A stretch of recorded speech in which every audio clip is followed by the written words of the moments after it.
የዜና መጽሔት ሰሜን ወሎ በጸረ ተሽከርካሪ ቦምብ ፍንዳታ 4 ሰዎች መገደላቸው፣ የመቀሌው የሰው አልባ አውሮፕላን ጥቃት ሰለባዎችና ነዋሪዎች አስተያየት፣ በምክክሩ የጎላ መነጋገሪያ ሆኖ የቀጠለው የአዲስ አበባ ጉዳይ፣ የኢትዮጵያ ብሔራዊ ባንክ ያቀረበው ከፍተኛ የዶላር ጨረታ እንዲሁም አውሮፓ አትሌቲክስ ውድድር ለጀርመን ወርቅ ያስገኘው ትውልድ ኤርትራዊ ጀርመናዊ አማናል ጴጥሮስን የሚመለከቱ ዘገባዎችን አካቷል። የዜና መጽሔት በሰሜን ወሎ ዞን አንጎት ወረዳ ከተረፌ ወደ አሁን ተገኝ 7 ሰዎችን ጭኖ በሚጓዝ ኮድ 1 ታርጋ ቁጥሩ አማ 94181 የሆነ ባለ 3 እግር ተሽከርካሪ ባጃጅ በጸረ ተሽከርካሪ ፈንጂ አደጋ መድረሱ ተሰማ።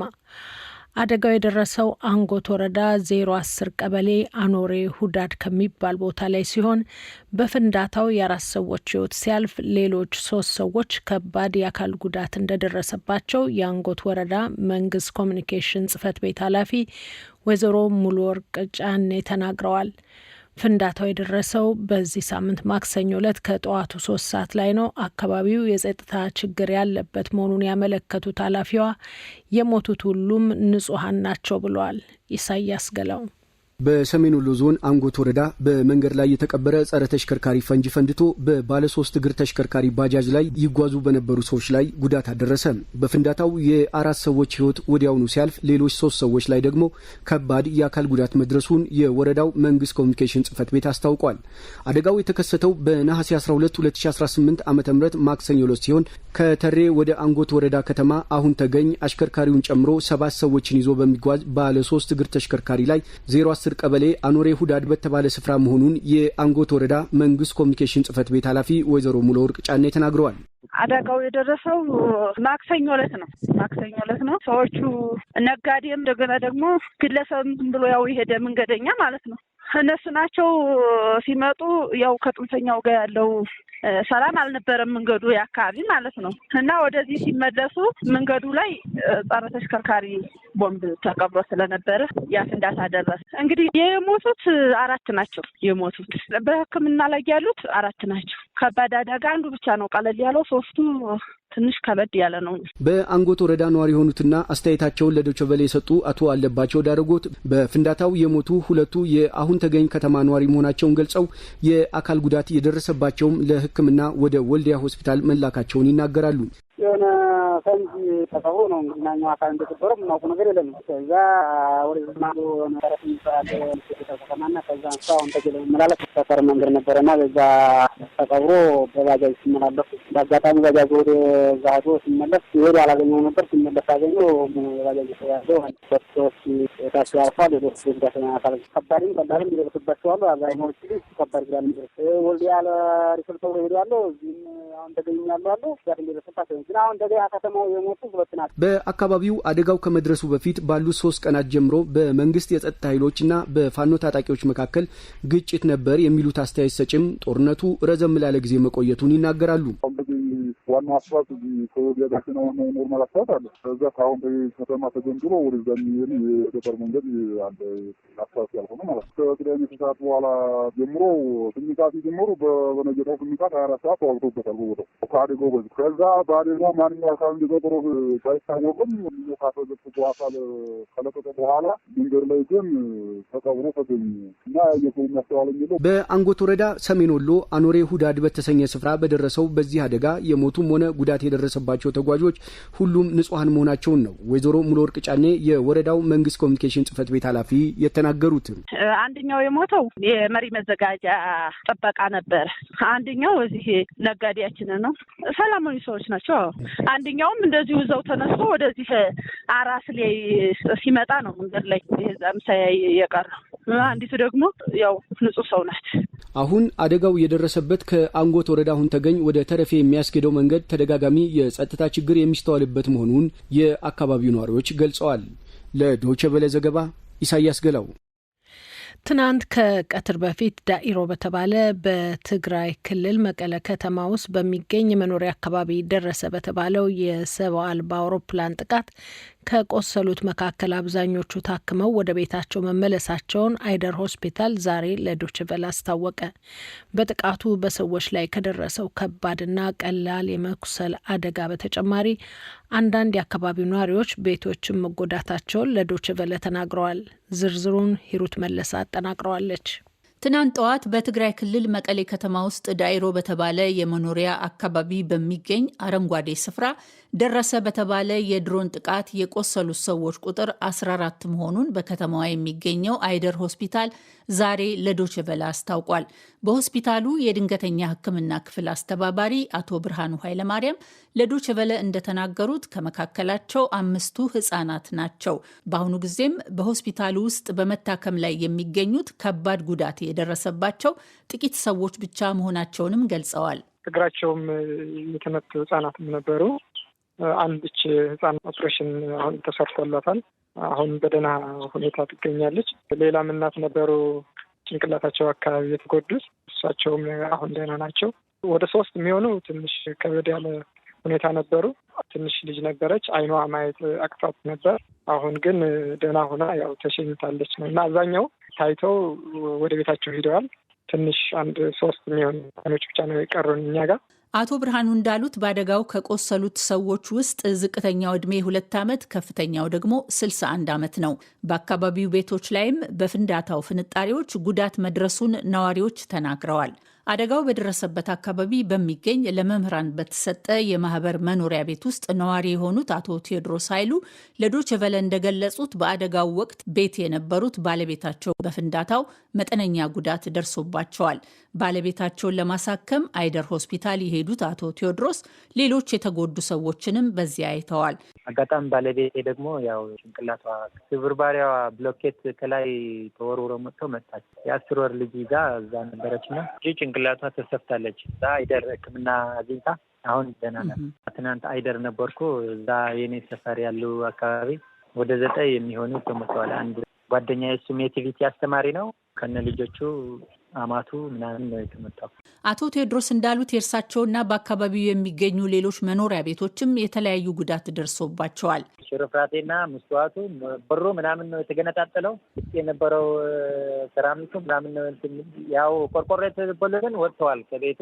ጎረቤት ላይ ይሄ ያለው ህንጻው ላይ አደጋው በደረሰበት አካባቢ የሚኖሩት በጭንቅላታቸው ላይ መጠነኛ ጉዳት የደረሰባቸው ወይዘሮ አልማዝም ቤታቸው ከተጎዳባቸው መካከል አንዷ መሆናቸውን ጎረቤታቸው ተናግረዋል። አሁን እንዳለ ቤቱ ፈርሰዋል። አንዳንድ ሰዎችም የተጎዳሉ። የወይዘሮ አልማዝም እንዳለ ቤት ነው የፈረሰው። በቃ ቦሎፈን ነው የነበረው ቤቱ እንዳለ። ቤትሮም ምስትዋቱ እንዳለ ቆርቆረውም በቃ ተመተዋል። ሁሉ ያለው ቤት ፈርሰዋል። ጥቃት የደረሰበት የመኖሪያ አካባቢ ቢሆንም አደጋው የደረሰው ለመናፈሻ በተተወ አረንጓዴ ቦታ ላይ በመሆኑ ብዙዎች ሊተርፉ መቻላቸውን ያነጋገርናቸው ነዋሪዎች ገልጸዋል። ለእኚህ የመቀሌ ነዋሪ ደግሞ ጥቃቱ ከዚህ ቀደም የድሮን ጥቃቶች የተለየ ነው። ያረፈበት ቦታ ክፍት ቦታ ነው፣ ግን በግራም በቀኝም ያው ቤቶች ያሉበት እና ያው እነሱ ቤቶች ውስጥ ነው ይሄ ስብርባሪውን ፍንጣሪውን ሄዶ ሰዎችን የጎዳ። ከዚህ በፊት ከምናውቃቸው ነገሮች ትንሽ ለየት ይላል። ፍንዳታውም ከርቀት ይሰማ ነበር። በዛ ላይ የቆፈረውን ቦታ ደግሞ ያው ትንሽ ሰፋ ይላል ከዚህ በፊት ከምናውቃቸው ጥቃቶች፣ የድሮን ጥቃቶች። በትናንትናው ዕለት በመቀሌ ሌላ የሰው አልባ አውሮፕላን ጥቃት እንደደረሰም ተነግሯል። ኩሃ አካባቢ እንዳረፈ ነው የሰማነው። ያደረሰው ጉዳት እንደሌለ ነው የሰማነው። የመታው ነገር ወይም የተመታ ሰው እንደሌለ ነው የሰማነው። ዶይቼ ቬለ ስለ አደጋው ያነጋገራቸው የመቀሌ ከተማ ነዋሪዎች በትግራይ ክልልና በኢትዮጵያ መንግስት መካከል ያለው ችግር በሰላማዊ መንገድ እንዲፈታ ጥሪ አቅርበዋል። እናቶች ናቸው ልጆቻቸው የሚያጡት፣ ወጣቶች ናቸው ብዙ ዋጋ የሚከፍሉት። ያው ሲቪሊያንስ ናቸው ዋጋውን በጣም ክፉን ዋጋ የሚከፍሉት እና ያው መፍትሄ የሚሆነው አሁንም ሰላማዊ መፍትሄ ቢመጣ ጉዳት የከፋ ደረጃ ላይ ከመድረሱ በፊት መልእክቱ እኔ ለዓለም ማህበረሰብ እባካችሁ እኛ የምናደርግ ለህዝቡ ከፈለጋችሁ እዛም ይገጥማል። በቃ እንደዛ ብታረጉት ለኢትዮጵያዊነታችን ብታዝኑልን ነው የሚለው።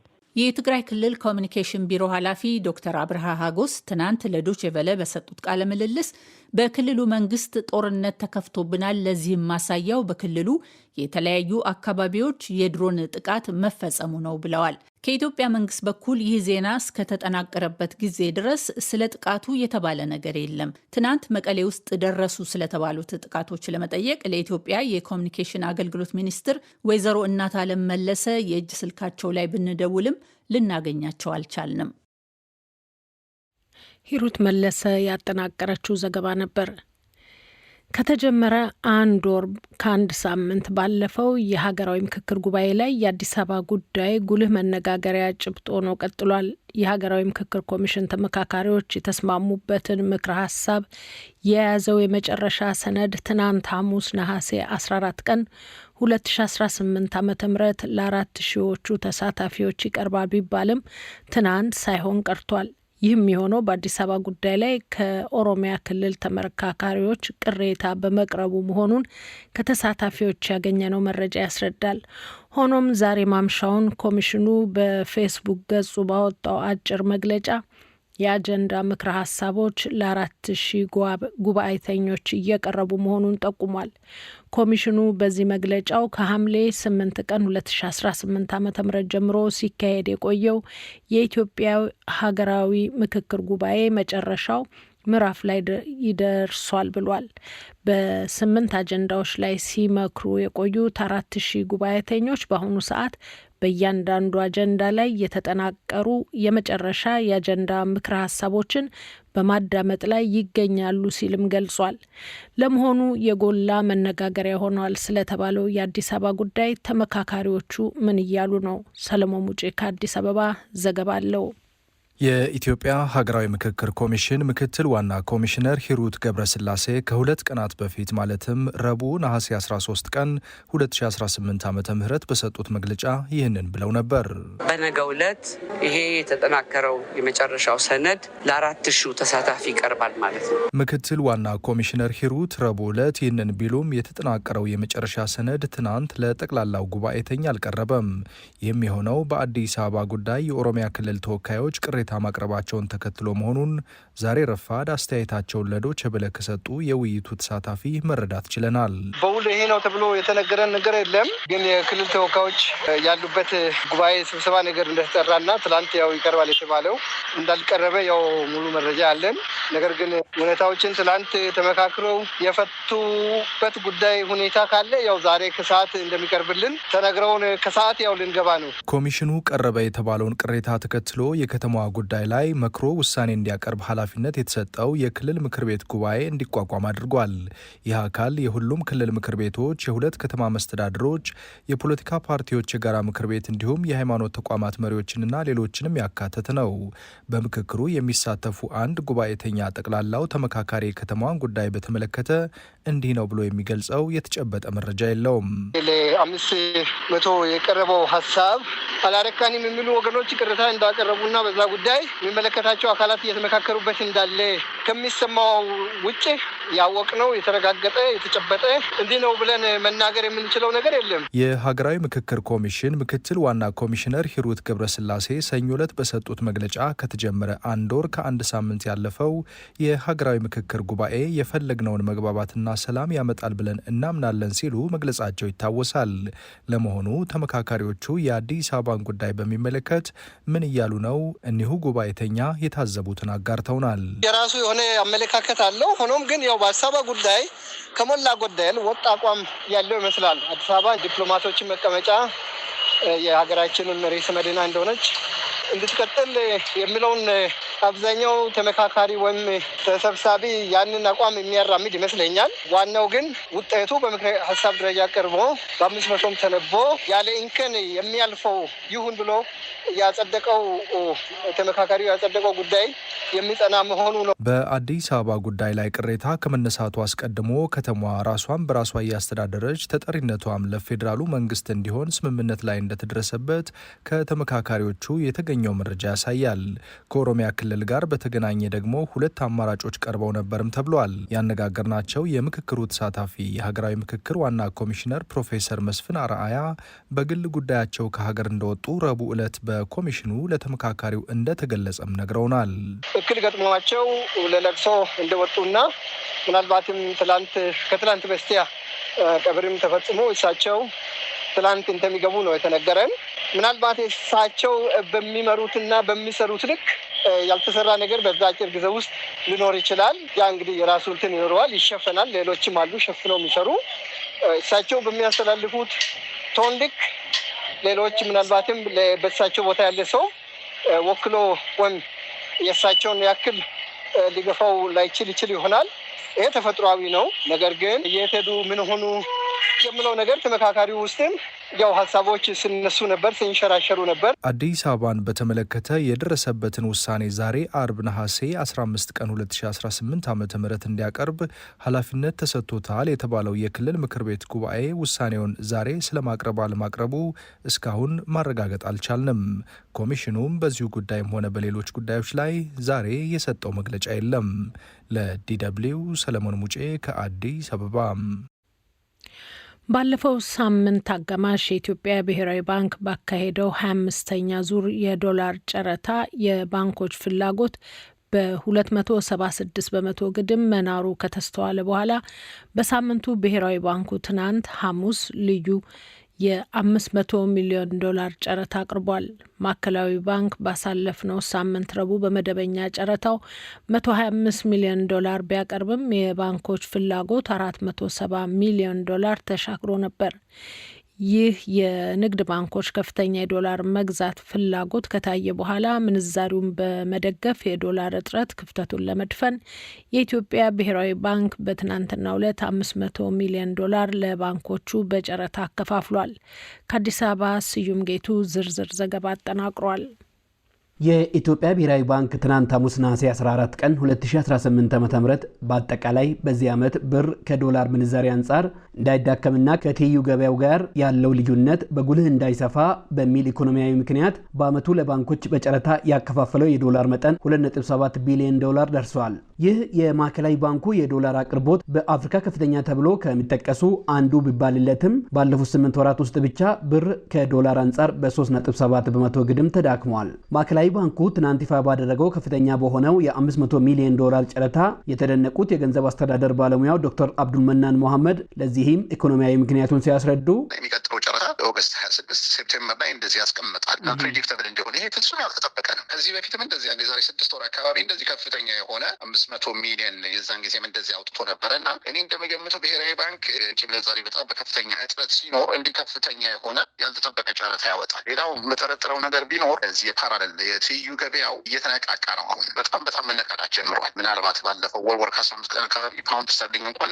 10 ብር ያላነሰ ጨምሯል እና ይህም መነቃቃት አስፈርቶት ሊሆን ይችላል ብዬ ገምታለሁ። ባለሙያው እንደሚሉት ከዚያም ባሻገር በቅርቡ የባንኮች የብድር ገደብ ሙሉ በሙሉ መነሳቱን ተከትለው በገቢ ንግድ ላይ የሚሳተፉ ነጋዴዎች ብድር መጠየቃቸው ስለማይቀር ይህ መነቃቃት ከፍተኛ የውጭ ምንዛሪ ፍላጎትን ስለሚጨምር ብሔራዊ ባንክ ይህ የፍላጎት መጨመር ሳያሳስበው አልቀረም የሚል ግምታቸውንም ገልጸዋል። ሁለት ያለፈው ጨረታ ያየህ እንደሆነ የውጭ ምንዛሪው ትንሽ የገባው መጨረሻ መጠን 163 አካባቢ ደርሶ ነበረና አጠቃላይ ለማረጋጋት ያሰበ ይመስለኛል። ፍላጎቱንም እንደማያረካ የዛሬው ውጤት በጣም የሚነግረን ይመስለኛል። ብሔራዊ ባንክ 500 ሚሊዮን ከዚህ በፊት 2 ጊዜ ጨረታ አውጥቷል። አንደኛው ጃንዋሪ ላይ ነው በፈረንጆቹ ማለት ነው። ግን ፌብሩዋሪ ላይ ሲወጣ ብሔራዊ ባንክ ካጨረተው በታች ነው ባንኮቹ የፈለጉት። አሁን ግን ብሔራዊ ባንክ ከ500 ሚሊዮን አልፎ 710 ሚሊዮን ነው እነሱ ያቀረቡት። ይሄ የሚነግረን ከፍተኛ የሆነ ፍላጎት እንዳለ ነው። አንደኛ ፍላጎቱን እንደማያረካ ነው። በሁለተኛ ደረጃ የውጭ ምንዛሪ ያየነው እንደሆነ ከበፊቱ የመጨረሻ ተመን በጣም ትንሽ ነው። እንትኑን ያየን እንደሆነ ከቶፍ ተመን የሚሉት በ0.5 በመቶ ነው የወረደው። አሁን ይህን ያህል ዶላር ቀርቦ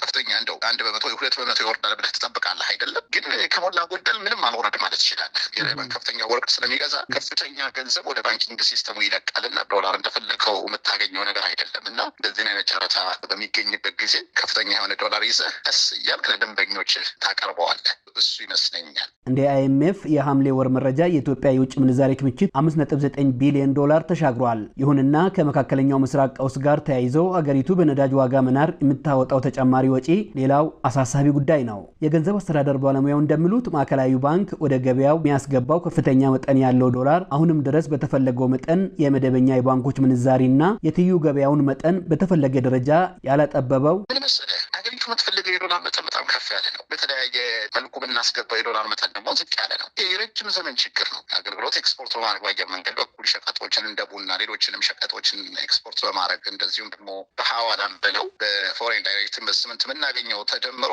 ኢምፖርት ከምንፈልገው ለተለያዩ ክፍያዎች ከምንፈልገው ያንሳል። ይህ የረጅም ዘመን ችግር ነው። በአንድ የምትቀርፈው ነገር አይደለም። ብሔራዊ ባንክ በተለያየ መልኩ በይበልጥ እዚህ ከወርቅ ጋር በተያያዘ የተወሰነ ደግሞ ከአይኤምኤፍ ያገኘው ዶላር አለ። እሱን ተጠቅሞ ይህን ክፍተት ለመሙላት እየተጋ ነው ያለው። ይህን ክፍተት ግን በዚህ የምትሞላው አይደለም። አንደኛ የአይኤምኤፍ ዶላርም ያልቃል። የወርቁን ጉዳይ አንደኛ አይኤምኤፍ የወርቁን ጉዳይ እንዲተው የኢትዮጵያ መንግስት እየወተወተ ነው። ሁለተኛ የወርቁ ጉዳይ ራሱ አክሳሪ ነው። ለምን በውድ ትገዛና አነስ ባለ ዋጋ በዓለም አቀፍ ገበያ ላይ ይሸጣል ነው ወርቁ የሚገኘው። ብሔራዊ ባንክ ይህን ነው የሚያደርገው። ኪሳራው ዘላለም ልታቆየው አልችልም። ስለዚህ የአጭር ጊዜ የሆነ መፍትሄ ነው። ለአጭር ጊዜ ወደፊት እንደው ወይ እነዚህ ነገሮች ፌዛውት በሚያደርጉበት ሰዓት የበለጠ ከባድ ጊዜ ነው የሚገጥመን ኤክስፖርት ብናደርጋቸው ነገሮች በመጠነ በአይነት የጨመሩ ካልሆኑ በስተቀር። ስለዚህ ይህ መዋቅራዊ ችግር ስላለበት ነው ይህ ሁሉ ዶላርን ፈሶበት የውጭ ምንዛሬው ሊረጋጋ ያልቻለው። የኢትዮጵያ ብሔራዊ ባንክ ባለፈው ሳምንት ነሐሴ 6 ቀን 2018 ዓ.ም 125 ሚሊዮን ዶላር ለባንኮች ባከፋፈለበት 25ኛ ዙር ጨረታው ባንኮቹ ከ470 ሚሊዮን ዶላር በላይ ጠይቀው ነበር። ፍላጎቱም ከአቅርቦቱ አኳያ በ276 በመቶ የበለጠ ነው እንደማለት። በአንድ ሳምንት ውስጥ ትናንት የወጣው እጅግ ከፍተኛ የሆነው የ500 ሚሊዮን ዶላር ጨረታም ባንኮቹ ካቀረቡ 710 ሚሊዮን ዶላር ፍላጎት አኳያ ያለው ፍላጎት ያላረካ መሆኑ በጉልህ ታይቶበታል። ለዶይቼ ቬለ ዘገባ ስዩም ጌቱ ነኝ ከአዲስ አበባ። አድማጮች፣ ተከታዩ ዘገባ ወደ ስፖርት ነው የሚወስደን። ገና አዳጊ ወጣት ሳለ ነበር ትውልድ ኤርትራዊ ጀርመናዊ የማራቶን ባለድሉ አማናል ጴጥሮስ ከኢትዮጵያ ትግራይ ክልል ወደ ጀርመን የተሰደደው። ዛሬ ቁጥር 1 የጀርመን አትሌት ለመሆን በቅቷል። ባለፈው እሁድ በበርሚንግሃም የአውሮፓ አትሌቲክስ ፉክክር ለጀርመን ወርቅ ያስገኘው አትሌት ማንተጋፍቶት ስለሺ ጉዳዩን በዝርዝር ያቀርበዋል። በኤርትራ የወደብ ከተማ አሰብ ተወልዶ እስከ 2 ዓመቱ ኑሯል። ሺዎችን ያረገፈው ቤት ንብረት ያወደመው የኢትዮ ኤርትራ የባድሜው ድንበር ይገባኛል ጦርነት መቆራቆስ ሲጀምር ተሰደደም። ከእናቱና ከቤተሰቡ ጋር የወደብ ከተማዋ አሰብን ጥሎ ትግራይ ክልል እስከ 16 ዓመቱ ድረስ በስደት ኑሯል። ያኔው ስደተኛ ዛሬ በጀርመን ሀገር ቁጥር 1 የማራቶን ሯጭ የወርቅ ሜዳሊያ ባለድል ለመሆንም በቅቷል። እሁድ ነሐሴ 10 ቀን 2018 ዓ.ም ብሪታንያ ቢርሚንጋም ውስጥ በነበረው የማራቶን ሩጫም ለጀርመን የወርቅ ሜዳሊያ አስገኝቷል። አማናል ጴጥሮስ የወርቅ ሜዳሊያው እንዲህ እንደ ዘበት የተገኘ አልነበረም። ይህ የሩጫ መስመር ሁሉ ነገርህን የሚያሳምም አስቀያሚ ነበር ብል ይሻላል። ሲመስለኝ አሁኑኑ ወደ ወጌሻ መሄድ ይኖርብኛል። መገጣጠሚያዬን በጣም ነው ያመመኝ። በየቦታው ተራራ አያጣውም። መንገዱ ከ120 በላይ እጥፋቶች አሉት። ተራራ መውጣት መውረድ የነበረበት ፈታኝና እጅግ በጣም አስቸጋሪ ነበረ። ሆኖም በኬንያ 2500 ሜትር ከፍታ ቦታዎች በደንብ ተለማምጄ ስለነበረ ያ ጠቅሞኛል።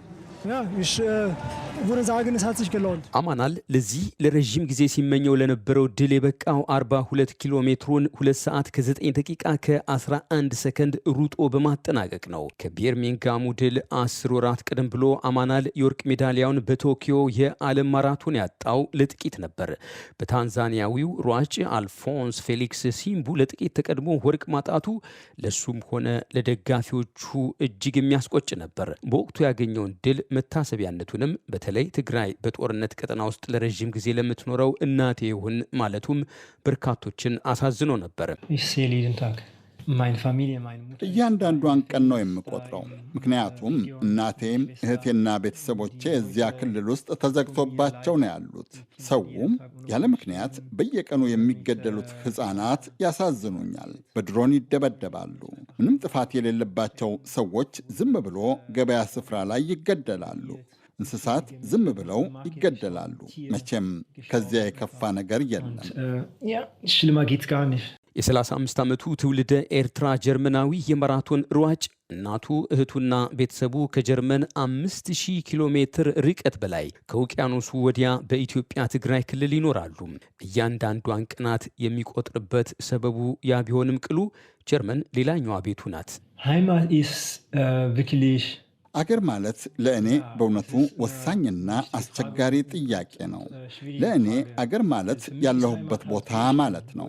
ከሌሎች ጋር አብሬ የምኖርበት ቦታ፣ ተግባብቼ በሰላም የምኖርበት ቦታ፣ ነፃነትና ደስታ የማገኝበት ቦታ ማለት ነው። አማናል እናቴን ላለፉት 8-9 ዓመታት በአካል አላየዋትም ሲል ከዚህ ቀደም በነበረው ቃለ መጠይቅ ተናግሮ ነበር። ያም በአንድ በኩል እጅግ ያስከፋኛል፣ በሌላ መልኩ ደግሞ ጥንካሬ ይሰጠኛል ሲልም አክሎ ነበር። ያ ጥንካሬው በቢርሚንግሃም የወርቅ ሜዳሊያ እንዲያጠልቅ ብርታት ሳይሆነው አልቀረም። የእሁዱ ወርቅ ያጠለቀበት የቢርሚንግሃም ማራቶን ሩጫ ዳገት ቁልቁለቱ፣ አቀበት ተዳፋቱ፣ ቅያስ ጥፋቱ መላ መገጣጠሚያውን ቢያዝለውም የድካሙን ፍሬ ግን አግኝቷል። ድካሙ ግን እንዴት ይሆን የሚለቀው? ሲመስለኝ ድካሙ የሚለቀኝ በቀይ ወይን ነው። በምን ያህል ብርጭቆ? 1-2-3 ብርጭቆ ይበቃል ባይ ነኝ። ዛሬን አርፎ ነገ በሌላ ድልና ተስፋ ትጠብቀዋለች። ትውልደ ኤርትራዊው የጀርመን ማራቶን ባለድል፣ የቀድሞ የቢሌፌልድ ስደተኛ፣ የዛሬው የወርቅ ተሸላሚ ማንተጋፍቶ ስለሺ። አድማጮች፣ የምሽቱ የዜና መጽሔት ጥንቅር አበቃ።